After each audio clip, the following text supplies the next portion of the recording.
هنكمل لكم النهارده سلسله انمي سول لاند، ولانها سلسله شيقه وعاوزه دماغ صاحيه خلوني اقول لكم روحوا بسرعه اعملوا لايك واشتركوا في القناه واتفرجوا على الجزء الاول من ملخص السلسله دي علشان ما تتوهوش مننا، وتعالوا بسرعه نكمل ملخصنا.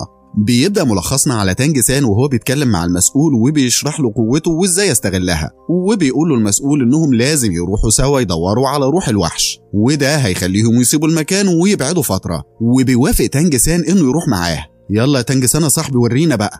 ولما بتعرف شياو واو ان تانج سان هيمشي من المكان فترة بتتضايق، لكنه بيقنعها ان دي فترة بسيطة وهيرجع تاني، ووعدها انه لما يرجع هيشيل عنها كل الاعمال المنزلية. فعلا الرجولة مش بسهولة. وقبل ما يمشي طلب من شياو واو انها تتقاتل معاه لانه لقى طريقة يهزمها بيها، وفعلا وافقت وضربته لكمتين اقوياء، لكن تفاداهم وقدر انه يهزمها المرة دي بطريقة مذهلة، وقال لها انه عرف اسلوبها وحركاتها السرية، مفيش حاجة بتستخبى اصلا. وبعدها بنشوف تانج سان وهو مع المسؤول رايحين يدوروا على روح الوحش، وبيقول له ان الوحش ليه 3 مستويات: مستوى عقدة الوحش وروح الوحش وقرن الوحش ووحدة الوحش وألفية قرن الوحش، وكل مستوى ليه لون، وهو احمر واصفر وبنفسجي وابيض واسود. ده عالم السنغال ده ولا ايه؟ واخر روح وحش تم العثور عليها كانت في الغابة الشمالية في بلد اسمها البلد المرشدة، وكان الوحش ده الروح الوحيدة اللي عندها قرن ألفية الوحش، وممكن يلاقوها في المكان ده، واداله حزام يقدر بيه يخزن كل وحدات وتقنيات توجيه الروح. ولما بيوصلوا وجهتهم شافوا مجموعة من الناس بيستعرضوا شاراتهم وقوتهم وبينظموا فرق مع بعضهم. ولما بيسأل تانج سان ايه اللي بيحصل قال له المسؤول انهم بيكونوا فرق لصيد روح الوحش، وانهم بيكسبوا اموال عن طريق صيد الوحوش، وقال له كمان اللي بيصطادوا الوحوش لازم يكون معاهم ارواح قوية ومتكاملة، والفريق نفسه يكون متكامل، وبيتكون من روح الدفاع اللي بتدافع عن الفريق وروح الشفاء اللي بتساعدهم على الشفاء بسرعة. والله كويس ان روح الشفاء دي موجودة، كانت الدنيا هتبوظ.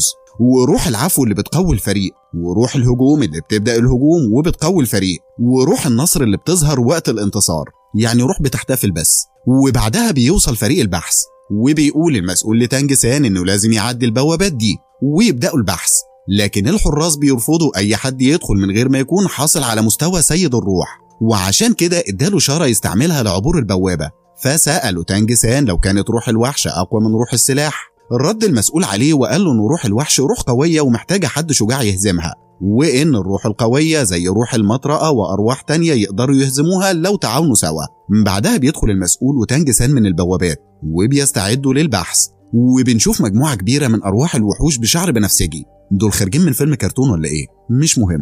وبتكون بتستعد لمهاجمتهم، وبيمشي المسؤول وتانج سان كتير، وقرروا ياخدوا استراحة تحت شجرة، وهم قاعدين بيلاحظوا شوية من أرواح الذئاب تقريبا 10 بيقربوا منهم وبيستعدوا لمهاجمتهم. وبسرعة بيخرج المسؤول روحه القوية ومستواها الأصفر وبيقضي عليهم كلهم بضربة واحدة. ولما كان خلاص افتكر انه اتخلص من الخطر ظهرت روح تعبان ضخم سام، ده شكله أكبر من أناكوندا، وده فاجئ المسؤول جدا لأنه كان افتكر ان النوع ده من التعابين انقرض من زمان. وبسرعة حذر تانج سان من لغة التعبان ده لأنها سامة جدا بتشل الحركة وبتتلف الأعصاب، وقال له إن دي من أقوى الوحوش الروحية ولأنهم مش هيقدروا يحاربوه دلوقتي، والأحسن إنهم يهربوا. وهم بيهربوا بيفضل التعبان يطاردهم لحد ما بيقرر تانج سان إنه يقف يحاربه، وبيطلع سلاح سري وبيحاول يقضي على التعبان، لكن التعبان بيتفاداه. لا أناكوندا يعني. وبيفضل الهجوم والدفاع مستمرين من الطرفين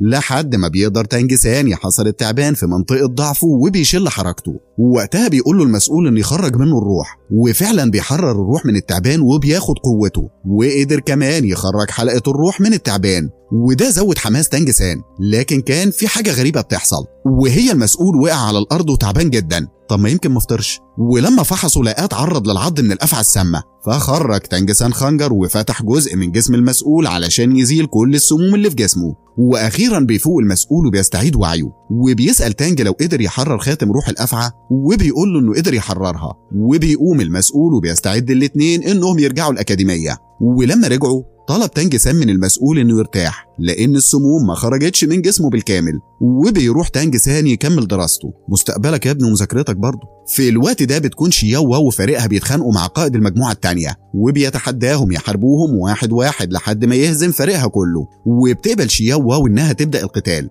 لكن بيجي عضو من فريقها وبيقرر يبدأ هو القتال. ده شكله عامل نفسه طمن في رغيف. وبيروح يشتبك مع قائد المجموعة التانية وبيخرج قوته وروحه، وبيتقاتل الاتنين قتال عنيف وبيكون خلاص هيتهزم. لكن في الوقت ده بيجي تانج سان وبيمنحه حجارة القوة وبيزود قوته وبيقدر يدمر خصمه ويخليه يفقد الوعي، وده خلى القائد يغضب جدا.